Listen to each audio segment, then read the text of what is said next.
नमस्कार, मी प्रवीण अहिरे. महाराष्ट्रातील तमाम लाडक्या बहिणींचं लाडकी बहीण योजनेच्या नवीन व्हिडिओमध्ये स्वागत आहे. लाडकी बहीण योजनेसंदर्भात लाडक्या बहिणींसाठी अतिशय महत्त्वाची माहिती आपण आजच्या व्हिडिओमध्ये पाहणार आहोत.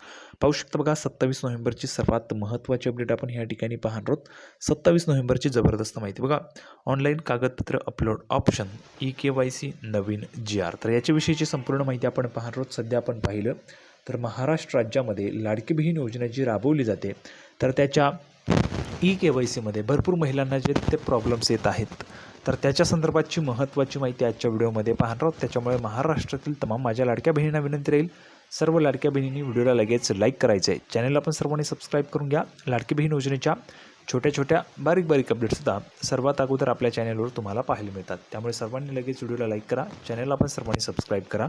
आणि महत्त्वाचं म्हणजे हा व्हिडिओ तुमच्या मैत्रिणी असतील त्यांना पाठवा, तुमचे नातेवाईक असतील त्यांना पण पाठवा, म्हणजे जेणेकरून जास्तीत जास्त महिलांपर्यंत हा व्हिडिओ पोहोचला पाहिजे. ठीक आहे, चला तर मग लगेच आपण व्हिडिओला सुरुवात करू आणि संपूर्ण माहिती या ठिकाणी पाहूया. तर बघा, संपूर्ण माहिती पाहण्यासाठी आपण ह्या ठिकाणी आहोत. पाहू शकता बघा, सर्वात अगोदर पहिलीच कमेंट आहे श्वेताताई तावडे यांची. बघा, सर्वात अगोदर श्वेताताईंचं मी ह्या ठिकाणी आभार मानतो, त्यांनी आपला व्हिडिओ बघितला आणि कमेंट केली त्यासाठी. आता त्यांचा जो महत्त्वाचा प्रश्न मी तुम्हाला सांगितलेला आहे, तुमचे जे काही प्रश्न असतील ते तुम्ही कमेंट बॉक्समध्ये मांडा. तुमच्या प्रश्नांची उत्तरं कोणीही देत नाही. आपला एकमेव असा चॅनल आहे ज्यावर तुम्हाला तुमच्या प्रश्नांची उत्तरं मिळत असतात. बघा, ताईंनी काय म्हटलं, दादा माझे बाबा ऑफ झालेले आहेत आणि हजबंड मला आणि माझ्या 2 मुलींना सोडून निघून गेले आहे. 15 वर्ष झाले मी माझ्या आईसोबत राहते, तर मी कशी करू eKYC? बघा, यामध्ये काय महत्त्वाचं आहे, एक तर म्हणजे फादर आणि दुसरं म्हणजे हजबंड. ठीक आहे, हजबंड या दोघांपैकी एक कुठल्या तरी व्यक्तींचा आपल्याला डॉक्युमेंट असायला पाहिजे. आता ते हयात नाहीत, म्हणजेच ते त्या ठिकाणी नाही आहेत, तर त्यांच्यामध्ये काय करावं लागेल, एक तर तुम्हाला जे तुमचे फादर होते त्यांचं तुम्हाला डेथ सर्टिफिकेट त्या ठिकाणी तुमच्याजवळ असेल, ते तुम्ही व्यवस्थित सांभाळून ठेवा.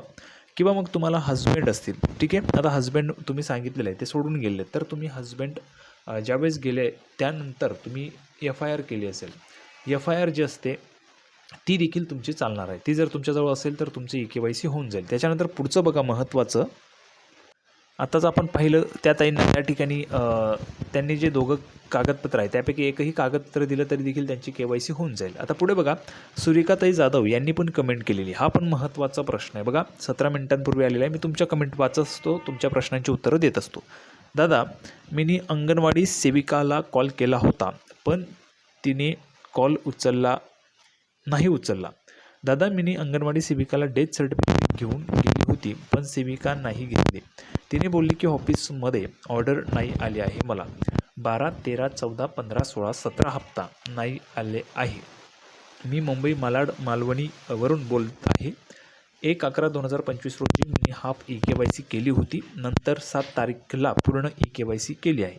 मम्मीचे आधार कार्ड नंबर टाकला आहे, सक्सेसफुल झाली आहे. माझ्याकडे केशरी रेशन कार्ड आहे. तर बघा, हा पण एक महत्त्वाचा प्रश्न आहे. अंगणवाडी सेविकांकडे तुम्ही ज्यावेळेस जातात डॉक्युमेंट्स घेऊन, त्यावेळेस अंगणवाडी सेविका ज्या आहेत त्या तुमचे डॉक्युमेंट्स घेत नाही आहेत, बरोबर आहे. आता बघा, जो GR होता आपण आत्ताच पाहिलेलं आहे, नवीन eKYCच्या संदर्भात GR होता, त्याच्यामध्ये 18 नोव्हेंबरला हा GR आलेला आहे. त्याच्यामध्ये तुम्हाला 31 डिसेंबरपर्यंत मुदतवाढ दिलेली आहे. त्या GRमध्ये स्पष्ट सांगितलेलं आहे की अंगणवाडी सेविकांनी हे जे काही कागदपत्रे ते जमा करायचे आहेत आणि CDPO म्हणजेच जे काही त्या ठिकाणी अधिकारी आहेत त्यांच्याकडे ते कागदपत्र जमा करायचे आहेत, पण अंगणवाडी सेविका महिला घेत नाही आहेत. तर याच्यावर काय पर्याय, तर एक म्हणजे महत्त्वाचं की ऑनलाईन तुम्ही ऑप्शन उपलब्ध करून द्यावा.